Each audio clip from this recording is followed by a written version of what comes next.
આપણી સંકલ્પ ન્યૂઝ ચેનલને સબસ્ક્રાઇબ અને લાઇક કરો, બેલ આઇકન દબાવો જેથી આવનાર ન્યૂઝ અપડેટ્સની નોટિફિકેશન આપના મોબાઈલ પર સૌથી પહેલા પહોંચે. Like, subscribe and share the video. નમસ્કાર દર્શક મિત્રો, હું છું પૂજા ટંડેલ. સંકલ્પ ન્યૂઝમાં આપનું સ્વાગત છે. સમાચારની શરૂઆત કરતા પહેલા એક નજર આજના મુખ્ય સમાચાર ઉપર. વલસાડ જિલ્લા પોલીસના અભિયાનમાં વધુ 4 બાંગ્લાદેશી ઘૂસણખોરને ઝડપી પાડ્યા. ચોરી છુપીથી ઓળખ છુપાવી અને કંપનીઓમાં કામ કરતા હોવાનું બહાર આવ્યું. રાજ્યમાં ચાલતા રાજ્ય સરકારના અભિયાનને લઈ વલસાડ જિલ્લા પોલીસ પણ છેલ્લા એક અઠવાડિયાથી એક્શન મોડમાં છે. ગેરકાયદેસર રહેતા વિદેશીઓને શોધવા પોલીસે કવાયત તેજ કરી છે. ત્યારે વલસાડ જિલ્લામાં ગેરકાયદેસર રીતે રહેતા વિદેશીઓ અને બાંગ્લાદેશી ઘૂસણખોરોને ઝડપવા વલસાડ જિલ્લા પોલીસના અભિયાનને વધુ એક સફળતા મળી છે. પોલીસે વધુ 4 બાંગ્લાદેશી ઘૂસણખોરોને ઝડપી પાડ્યા છે. દેશભરમાં અને ગુજરાતમાં ગેરકાયદેસર રીતે રહેતા વિદેશીઓ અને બાંગ્લાદેશીઓને ઝડપવા માટે પોલીસ દ્વારા વિશેષ અભિયાન શરૂ કરવામાં આવ્યું છે. ત્યારે વલસાડ જિલ્લા પોલીસે તપાસ વધુ સઘન કરતા વાપી વિસ્તારમાંથી 2 બાંગ્લાદેશી અને દમણના ડાભેલમાંથી પણ 2 બાંગ્લાદેશીઓને ઝડપી તેમની ધરપકડ કરી છે. આ વખતે ઝડપાયેલ 4 બાંગ્લાદેશોમાં એક મહિલાનો પણ સમાવેશ થાય છે. આરોપીઓ જુદા જુદા સમયે પશ્ચિમ બંગાળની બોર્ડરથી ભારતમાં ઘૂસણખોરી કરી હતી અને ત્યારબાદ તેઓ અલગ અલગ વિસ્તારોમાં ફેલાયા હતા અને આખરે તેઓ વાપી અને વલસાડ જિલ્લામાં આવી આસપાસના વિસ્તારની કંપનીઓમાં ચોરી છુપીથી ઓળખ છુપાવી અને અહીંની કંપનીઓમાં કામ કરતા હોવાનું બહાર આવ્યું છે. આથી પોલીસે આ 4 બાંગ્લાદેશીઓની ધરપકડ કરી તેમની આગવી ઢબે પૂછપરછ કરી છે. આગામી સમયમાં દેશની અન્ય સુરક્ષા એજન્સીઓ પણ આ બાંગ્લાદેશી ઘૂસણખોરોની પૂછપરછ કરશે અને પ્રક્રિયા મુજબ તેમને ડિપોર્ટ કરવા સહિતની કાર્યવાહી શરૂ કરવામાં આવી છે. ક્રાઇમ બ્રાન્ચ અને એસઓજીની ટીમે ચોક્કસ હ્યુમન ઇન્ટેલિજન્સ અને બાતમી આધારે વધુ 4 બાંગ્લાદેશીઓને પકડી પાડવામાં સફળતા મળી છે. આ 4 જે બાંગ્લાદેશી પકડાયા છે એમાં ફોરીદ મંડલ, મોહમ્મદ જમાલ તાલુકદાર, મોહમ્મદ ખુકોન, નૂર ઇસ્લામ શેખ અને એક મહિલા રોઝીના બેગમ ઇઝહાર શેખ, કુલ 3 પુરુષ અને 1 મહિલા બાંગ્લાદેશીને શોધી કાઢવામાં ક્રાઇમ બ્રાન્ચ અને એસઓજીની ટીમને સફળતા મળી છે. આ 4 બાંગ્લાદેશી વ્યક્તિઓ છે એમનું જે અગાઉ કર્યું હતું એ પ્રમાણે જોઈન્ટ ઇન્ટ્રોગેશન તમામ એજન્સીઓ દ્વારા કરવામાં આવશે અને જોઈન્ટ ઇન્ટ્રોગેશન પૂર્ણ કર્યા બાદ આ તમામ બાંગ્લાદેશીઓને ડિપોર્ટેશનની કાર્યવાહી પણ હાથ ધરવામાં આવશે.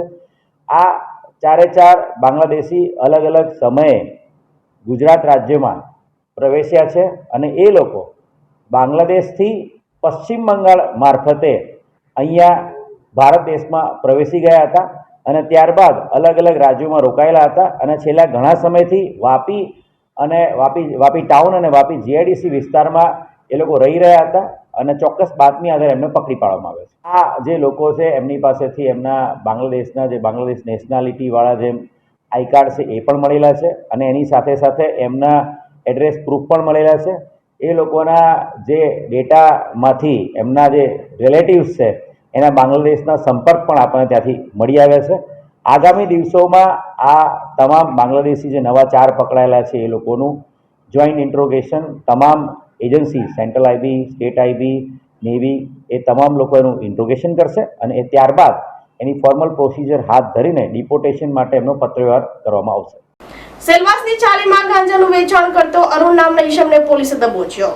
દાદરા નગર હવેલી સેલવાસમાં ગાંજા માફિયાની પોલીસે ધરપકડ કરી હતી. દાદરા પોલીસે દામોદર કંપની પાસે ચાલીમાં ગાંજાના પેકેટનું વેચાણ કરતો અરુણને પોલીસે દબોચ્યો હતો. આ ઈસમ છેલ્લા 3 વર્ષથી દાદરામાં ગાંજાનું વેચાણ કરતો હોવાનું બહાર આવ્યું હતું. મળતી માહિતી અનુસાર આરોપી દ્વારા યુટ્યુબર્સને માસિક ચૂકવણી કરી દરરોજ 300 પેકેટ ગાંજા વેચતો હોવાનું જાણવા મળ્યું હતું. 2 વર્ષ અગાઉ પણ ગાંજા માફિયા અરુણ ઝડપાયો હતો અને ફરી ગાંજાનું વેચાણ ચાલુ કર્યું હોવાનું ચર્ચાએ જોર પકડ્યું હતું.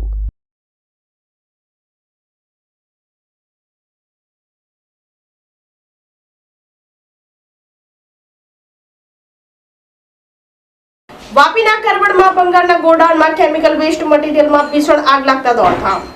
વાપીના કરવડ ગામે ભંગારના ગોડાઉનમાં ભીષણ આગ લાગતા ભાગદોડ મચી જવા પામી હતી. ભંગારના ગોડાઉનમાં રાખેલ કેમિકલ વેસ્ટ અને વેસ્ટ મટીરીયલ હોવાથી આગ વધુ પ્રસરી હતી. ઘટનાની જાણ ફાયર વિભાગને કરવામાં આવતા ફાયરની 4 થી વધુ ગાડીઓ સ્થળ ઉપર દોડી આવી હતી અને પાણીનો મારો ચલાવી આગને કાબૂમાં કરી હતી. ત્યારે વાપીના ભંગારના ગોડાઉનમાં આગ લાગવાનો સિલસિલો યથાવત રહ્યો છે, જેને લઈ સ્થાનિક લોકો ચિંતામાં મુકાયા છે. ગેરકાયદેસર ચાલતા ભંગારિયાઓ સામે તંત્ર લાલ ના કરે તેવી લોકોમાં બૂમ ઉઠી રહી છે.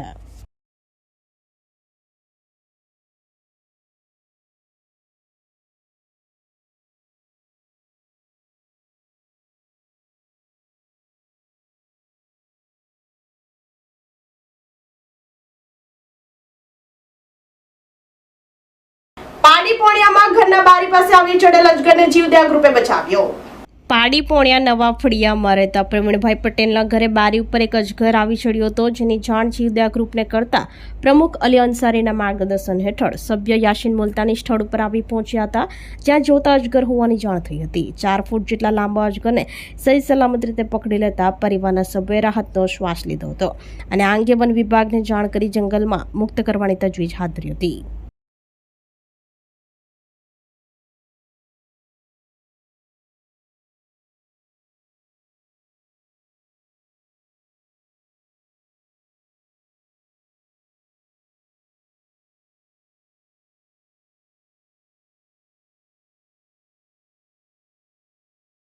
વલસાડ જિલ્લા પોલીસે ગેરકાયદેસર ઘૂસણખોરી ઓળખ છુપાવીને રહેતા લોકોની કંપનીઓમાં તપાસ ચાલુ કરી. અત્યાર સુધી 2000 થી વધુ શકમંદોની અટકાયત કરી પુરાવા સહિતની તપાસ હાથ ધરી. દેશભરમાં અને ગુજરાતમાં ગેરકાયદેસર રીતે રહેતા વિદેશો અને બાંગ્લાદેશીઓને ઝડપવા માટે પોલીસ દ્વારા વિશેષ અભિયાન શરૂ કરવામાં આવ્યું છે. આ અંતર્ગત વલસાડ જિલ્લામાં પણ પોલીસ દ્વારા અત્યાર સુધીમાં 2000 થી વધુ શકમંદોની અટકાયત કરી તેમની ઓળખ પુરાવા સહિતની તપાસ કરી રહી છે. વલસાડ જિલ્લામાં ચોરી છુપીથી રહેતા અને જિલ્લામાં આવેલ જીઆઈડીસીઓમાં કામ કરી ચાલીઓમાં રહેતા બાંગ્લાદેશી અને વિદેશી લોકો જેઓ ગેરકાયદેસર ઘૂસણખોરી પોતાની ઓળખ છુપાવીને રહેતા લોકો માટે જિલ્લા પોલીસ કંપનીઓમાં તપાસ ચાલુ કરી છે. આખા જિલ્લાના દરેક પોલીસ સ્ટેશનમાં પોલીસ દ્વારા અભિયાન ચલાવાઈ રહ્યું છે. શંકાસ્પદ લાગતા લોકોને વાપી કેમ્પસ પર લાવી પૂછપરછ કરાઈ રહી છે. આ અભિયાન અંતર્ગત પોલીસે અત્યાર સુધી 11 બાંગ્લાદેશીઓની ધરપકડ કરી છે, જેઓ જુદા જુદા સમયે પશ્ચિમ બંગાળની અને નેપાળ બોર્ડરથી ભારતમાં ઘૂસણખોરી કરી હતી. આગામી સમયમાં દેશની અન્ય સુરક્ષા એજન્સીઓ પણ આ બાંગ્લાદેશી ઘૂસણખોરોની પૂછપરછ કરશે અને પ્રક્રિયા મુજબ તેમને ડિપોર્ટ કરવા સહિતની કાર્યવાહી શરૂ કરવામાં આવશે હોવાનું વલસાડ જિલ્લા પોલીસ વડા ડોક્ટર કરુણરાજ વાઘેલાએ જણાવ્યું હતું. માન્ય ગૃહ રાજ્યમંત્રી હર્ષ સંઘવી સાહેબની સૂચના અને માન્ય ડીજીપી વિકાસ સહાય સાહેબ અને રેન્જ આઈજી શ્રી પ્રેમવીરસિંહ સાહેબના માર્ગદર્શન હેઠળ સમગ્ર સુરત રેન્જમાં ગેરકાયદેસર રીતે રહેતા બાંગ્લાદેશીઓને શોધવાનું અભિયાન હાથ ધરવામાં આવ્યું છે. આ અભિયાન અંતર્ગત છેલ્લા 4 દિવસમાં ટોટલ 2000થી વધુ લોકોને અલગ અલગ police station, crime branch, SOG ખાતે ડિટેન કરીને લાવવામાં આવ્યા છે. શંકાસ્પદ રહેતા તમામ લોકોને પૂછપરછ કરવામાં આવી રહી છે. એમના ડોક્યુમેન્ટ્સ વેરીફાઈ કરવામાં આવી રહ્યા છે અને જેના કારણે આજથી 2 દિવસ પહેલાં ટોટલ ઉમરગામ વિસ્તારમાં 7 જેટલા બાંગ્લાદેશી નાગરિકોને પકડી પાડવામાં આવ્યા હતા. એમને હાલ ઉમરગામ પોલીસ સ્ટેશન ખાતે ડિટેન કરવામાં આવેલા છે. અત્યાર સુધીમાં જે લોકો છે જેની તપાસ થઈ છે, જે ડિટેન કર્યા છે, એમાંથી જે લોકો શંકાસ્પદ છે એ લોકોની વધુ આગળ તપાસ ચાલી રહી છે. એમના મોબાઈલ ડેટાનું એનાલિસિસ સાથે સાથે એમના જે એડ્રેસ પ્રૂફને જે મળેલા છે એનું ત્યાં double verification in the concern state એ પણ ચાલી રહ્યું છે અને અલગ અલગ વિસ્તારોમાં અલગ અલગ ખાનગી બાતમીદારો એકઠા કરીને પણ હ્યુમન ઇન્ટેલિજન્સ દ્વારા પણ આ પ્રકારનો કોઈ પણ ગેરકાયદેસર વ્યક્તિ રહેતો હોય તો એને ડિટેન કરીને એની પૂછપરછ કરવાનું હાલ ચાલુમાં છે. પાડીના અમડી ગામની પ્રાથમિક શાળાની 2 બાળ વૈજ્ઞાનિકે બેક ટુ નેચર પ્રાકૃતિક ખેતી અપનાવે પ્રોજેક્ટ રજૂ કર્યો. પ્રાકૃતિક ખેતીએ આત્મનિર્ભર ભારત બનાવવાનું અને ગ્રામીણ અર્થતંત્રને મજબૂત બનાવવાનું પ્રથમ પગલું છે. દેશના વડાપ્રધાન નરેન્દ્રભાઈ મોદી અને રાજ્યના મુખ્યમંત્રી ભૂપેન્દ્રભાઈ પટેલ અને રાજ્યપાલ આચાર્ય દેવવ્રતના સીધા માર્ગદર્શન હેઠળ ઝીરો બજેટ નેચરલ ફાર્મિંગનો વ્યાપ વધી રહ્યો છે. હવે તો સ્કૂલોમાં પણ બાળકોને પરોપકારી ગણાતી પ્રાકૃતિક ખેતીના પાઠ ભણાવવામાં આવી રહ્યા છે, જે અંતર્ગત પારડી તાલુકાના આમડી ગામની પ્રાથમિક શાળાની ધોરણ 8ની 2 બાળ વૈજ્ઞાનિક દ્વારા બેક ટુ નેચર પ્રાકૃતિક ખેતી અપનાવીએ પ્રોજેક્ટ રજૂ કરવામાં આવ્યો છે. નવી પેઢીમાં પણ જળમૂળથી પ્રાકૃતિક ખેતીના મહત્વ અંગેના બીજ રોપાય તે માટે શાળા કક્ષાથી પ્રાકૃતિક ખેતીનું શિક્ષણ અપાઈ રહ્યું છે. આ અંતર્ગત પારડી તાલુકાના આમડી ગામની પ્રાથમિક શાળાની ધોરણ 8ની વિદ્યાર્થીની એવી બાળ વૈજ્ઞાનિક ભક્તિ વિજય પટેલ અને મેઘા ગજુ પટેલે પોતાની શિક્ષિકા મયુરી જીગર પટેલના માર્ગદર્શન હેઠળ પ્રાકૃતિક ખેતીનું મહત્વ સમજાવતું બેક ટુ નેચર પ્રાકૃતિક ખેતી અપનાવીએ પ્રોજેક્ટ તૈયાર કર્યો છે. આ પ્રોજેક્ટ અંગે વધુ માહિતી આપતા બંને બાળ વૈજ્ઞાનિક ભક્તિ અને મેઘા જણાવે છે કે પ્રાકૃતિક ખેતી દેશી ગાય આધારિત છે. ગાયના છાણ અને ગૌમૂત્રથી આ ખેતી થાય છે, જેમાં રાસાયણિક ખાતર અને જંતુનાશક દવાનો બિલકુલ ઉપયોગ થતો નથી. આ ખેતી નહિવત ખર્ચે થતી હોવાથી તેનું ઝીરો બજેટ ખેતી પણ કહેવામાં આવે છે.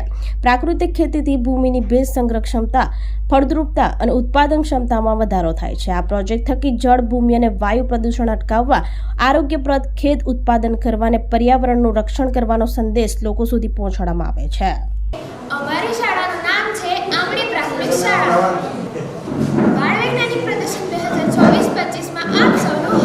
સ્વાગત છે. અમારો મુખ્ય વિષય છે ટકાઉ ભવિષ્ય માટે વિજ્ઞાન અને ટેકનોલોજી. વિભાગ 3 પ્રાકૃતિક ખેતી નેચરલ ફાર્મિંગ. અમારી કૃતિનું નામ છે બેક ટુ નેચર પ્રાકૃતિક ખેતી અપનાવી. ભારત દેશમાં ગ્રામ્ય અર્થવ્યવસ્થાનો મુખ્ય આધાર ખેતી છે અને ખેડૂતોની મુખ્ય આવકનું સાધન ખેતી છે.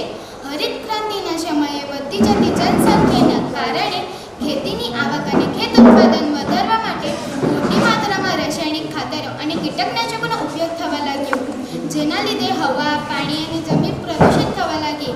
સાથે સાથે ખેત ઉત્પાદન પણ ઝેરયુક્ત થવા લાગ્યું. આ બધી જ સમસ્યાઓમાંથી મુક્ત થવા માટે પ્રાકૃતિક ખેતીની પહેલ કરવામાં આવી. પ્રાકૃતિક ખેતીમાં રાસાયણિક ખાતર અને કીટકનાશકોનો ઉપયોગ થતો નથી.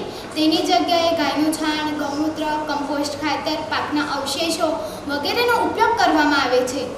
અહીં અમે દેશી ગાય આધારિત પ્રાકૃતિક ખેતીનું મોડેલ રજૂ કર્યું છે. પ્રાકૃતિક ખેતી એ દેશી ગાય પર આધારિત છે. દેશી ગાયના 1 ગ્રામ છાણમાં 300 થી 500 કરોડ સૂક્ષ્મ જીવાણુ રહેલા હોય છે.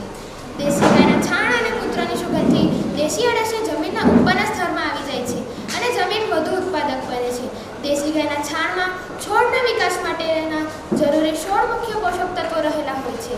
આ તમામ મુખ્ય પોષક તત્વો દેશી ગાયના આટાડામાં બને છે. તેથી દેશી ગાય એ પ્રાકૃતિક ખેતીનો મૂળ આધાર છે. દશપણિયાર, ખાટી છાશ, સૂતાસ્ત્ર, અગ્નિઅસ્ત્ર, બ્રહ્માસ્ત્ર, નિમાસ્ત્ર વગેરે કીટકનાશકો છે. જીવામૃત એ ખાતર જીવામૃતનો ઉપયોગ ખાતર તરીકે કરવામાં આવે છે અને બીજામૃતનો ઉપયોગ વાવણી પહેલાં કરવામાં આવે છે. પ્રાકૃતિક ખેતીના ફાયદા. પ્રાકૃતિક ખેતીમાં કોઈ પણ રાસાયણિક ખાતરો અને કીટકનાશકોનો ઉપયોગ થતો નથી. તેથી હવા, પાણી અને જમીન પ્રદૂષિત થતી નથી. તો આ તાજા સમાચારો. નવા સમાચારો સાથે કાલે ફરી મળીશું. નમસ્કાર. આપણી સંકલ્પ ન્યૂઝ ચેનલને સબસ્ક્રાઇબ અને લાઇક કરો, બેલ આઇકન દબાવો જેથી આવનાર ન્યૂઝ અપડેટ્સની નોટિફિકેશન આપના મોબાઈલ પર સૌથી પહેલા પહોંચે. Like, subscribe and share the video.